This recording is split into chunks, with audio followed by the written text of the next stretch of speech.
आजको यो भिडियोमा चाहिँ मैले अंशबन्धा भइसके पश्चात यदि बुवा र आमा चाहिँ कान्छो छोरासँग बसिरहेको छ र बुवा र आमाको सम्पूर्ण औषधि उपचारदेखि लिएर सम्पूर्ण खर्च कान्छोले बिहोरेको छ र बुवा र आमा बित्नु भइसके पश्चात अब त्यो बुवा र आमाको नाउँमा भएको जुन सम्पत्ति छ त्यो कान्छोको मात्रै हुन्छ या के कस्तो व्यवस्था छ, के कस्तो ट्रेन्ड चलिरहेको छ, कानुनी के कस्तो व्यवस्था रहेको छ, यो सबैको बारेमा चाहिँ मैले तपाईँलाई यो व्हाइट बोर्डमा देखाउँदै बुझाउने प्रयास गरिरहेको छु।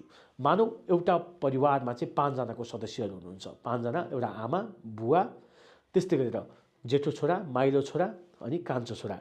यो 5 जनाको परिवार रहेको छ र 5 जनाको बीचमा चाहिँ अंशबन्धा भइसकेको अवस्था छ। म यहाँ देखाउँदै बुझाउँछु है त।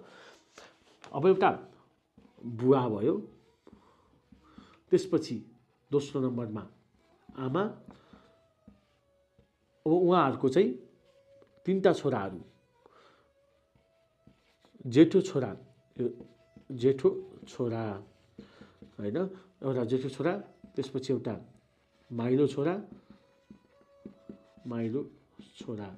र अनि अर्को आयो 5औं नम्बरमा कान्छो छोरा। अब यो 1 2 3 4 5 जनाको बीचमा चाहिँ अंशबन्धा भइसकेको छ है। अंश सबैको भागमा एक एक भाग अंश दिइसकेको छ। अब जेठो छुट्टै बस्छ, माइलो छुट्टै बस्छ, कान्छो छुट्टै बस्छ, आमा बुवा छुट्टै बस्नु हुन्छ। छुट्टी भिन्न भइसकेको अवस्था पनि छ। अब बिस्तारै समय बित्दै गयो, आमा बुवाहरू बिरामी बुढो हुँदै जानुभयो अनि बिरामी भयो। अब बिरामी भइसके पश्चात अब जेठो छोराले पनि मतलब गर्दैन, माइलो छोराले पनि मतलब गर्दैन भने त्यस्तो अवस्थामा चाहिँ अब कान्छो छोराले चाहिँ माया गर्नुहुन्छ, बुवा र आमा आएर अब कान्छोसँग बस्नुभयो। यहाँनिर है, अब बुवा र आमा कान्छो छोरासँग बस्नुभयो।